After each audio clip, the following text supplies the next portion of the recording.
नमस्कार. आपण पाहताय आणि ऐकताय आपले अण्णा हे यूट्यूब चॅनल.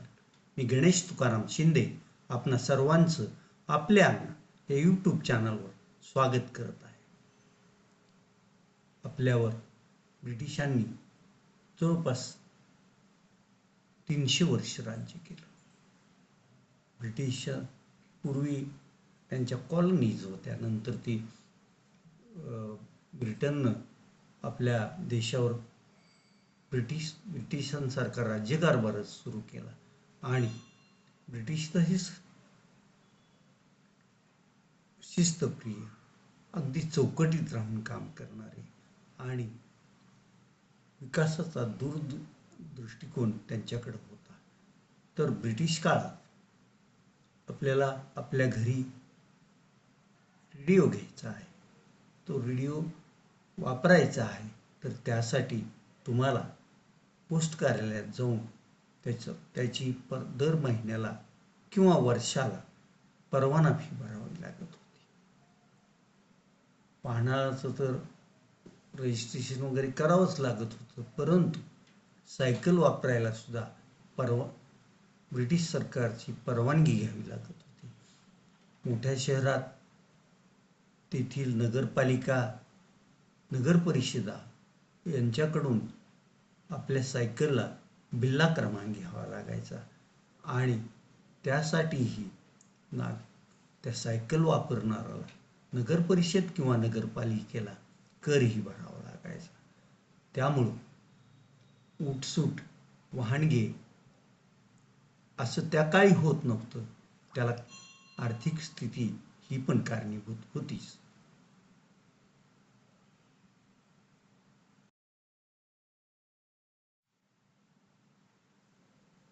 आपल्या न्यायव्यवस्थेत द्विभार्या पद्धत संबंधीचा कायदा आहे, तो फक्त हिंदूसाठीच आहे. कारण इतर म्हणजे खास करून मुस्लिम धर्मात द्विभार्या कायदा लागू होत नाही असं काही लोकांचं म्हणणं आहे. पण त्यांनाही हा कायदा लागू आहे, परंतु त्याचा उपयोग किंवा त्या कायद्यान्वये कोणावर त्या धर्मात कारवाई झाल्याचं ऐकिवात येत नाही. तर मित्रो, ब्रिटिश काळात शुद्ध भाषेत अंगवस्त्र,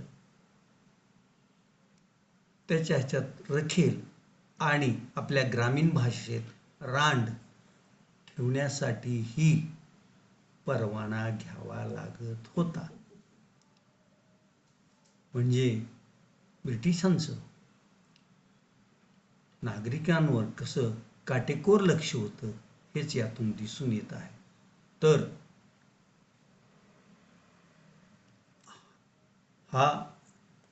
हे लायसन मिळवण्यासाठी मग बरेच जण प्रयत्न करत असतील असं तुम्हाला वाटत असेल, परंतु फार बोटावर मोजण्या इतकेच लोक हे प्रमाणपत्र घेत असत.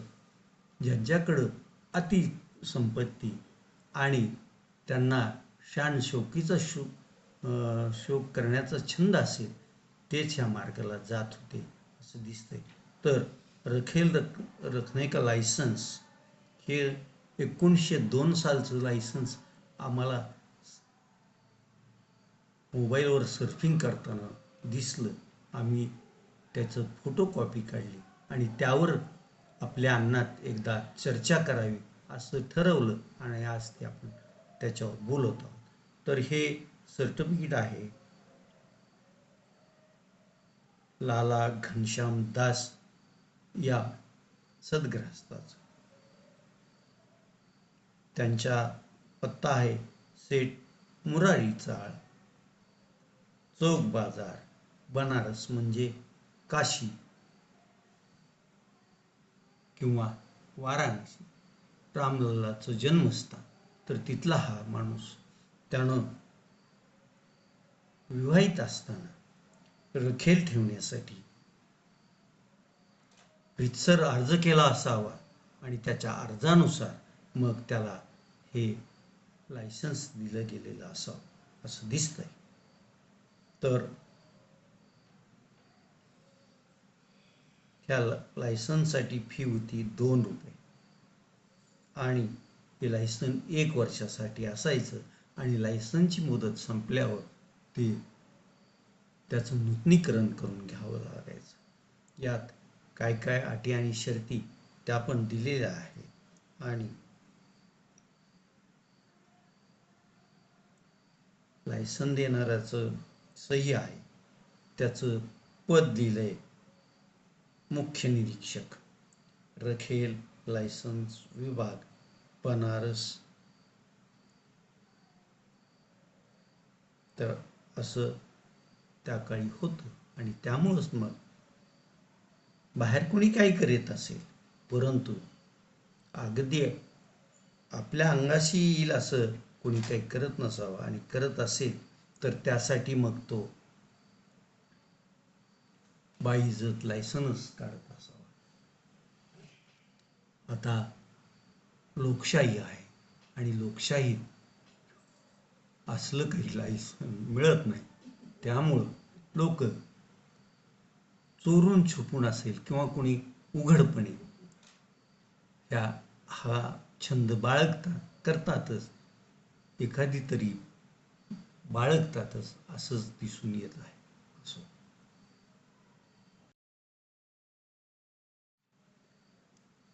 हे असं का घडत होतं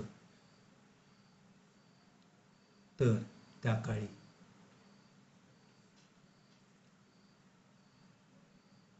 स्त्री आणि पुरुष यांचा जन्मदर समतोल होता.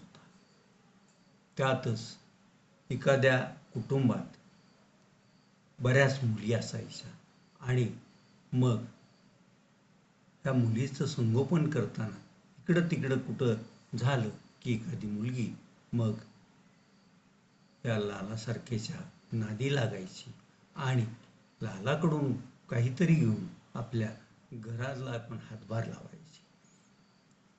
असं त्यावेळेचं होतं ना. आजकाल काय आहे तर कुटुंबात जरी मुलीचं प्रमाण कमी असलं तरीही मुलींचे जे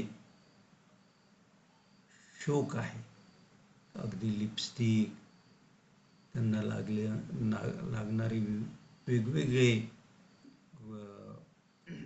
त्यांचा चेहरा खुलून दिसावे यासाठी लागणारे कॉस्मेटिक, हे फार त्याला फार पैसे मोजावे लागतात आणि मग इतरांसारखं आपणही राहावं याच्यातून काही मुली मग या मार्गाला जात असतात असं दिसून येत आहे. मग पालकही आजचे पडच्यावर भागवतेनं जाऊ दे, आपल्याला काय त्याचं, पण ते पडच्यावर भागवण्यासाठी ती काय करते याकडं पालकांचंही तेवढंच दुर्लक्ष आहे, हेही खरं.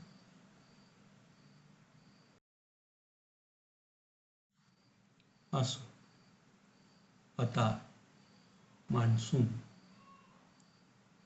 कोकणात पुढं पुढं सरकत आहे आणि हवामान खात्यानं जो काही अंदाज दिला आहे त्याप्रमाणे आजपासून ते 15 तारखेपर्यंत मान्सून एवढा सक्रिय राहणार नाही असं त्यांचं म्हणणं आहे. म्हणजे मान्सून आल्या आल्या जो धोधार पाऊस पडतो तसा पाऊस पडणार नाही असं हवामान खात्याचं पण आणि हवामान अभ्यासकाचं म्हणणं आहे. त्यामुळं शेतकऱ्यांनी बियाणं खतं जमवून ठेवावी, पेरणीची तयारी करून ठेवावी, परंतु जमिनीत खोलवर ओल गेल्याशिवाय पेरणी करू नये असं कृषी विभाग पण सांगतोय आणि ज्यांचं आयुष्य शेतीत गेले तेही लोक सांगतायत. हवामान विभागाच्या म्हणण्यानुसार जूनच्या शेवटच्या आठवड्यात मात्र धुव्वाधार पर्जन्यवृष्टी होणार असून ती न भूतो न भविष्यती असेल असं काहींचं म्हणणं आहे. पाऊस पडणं तर गरजेचंच असते आणि तो मुबलक पडावा हीच सर्वांची अपेक्षा आहे. त्यासाठी मग कोणी देवाला पाण्यात घालावं, कुणी देवाला साकडं घालावं आणि कुणी ढगाकड वर चेहरा करून,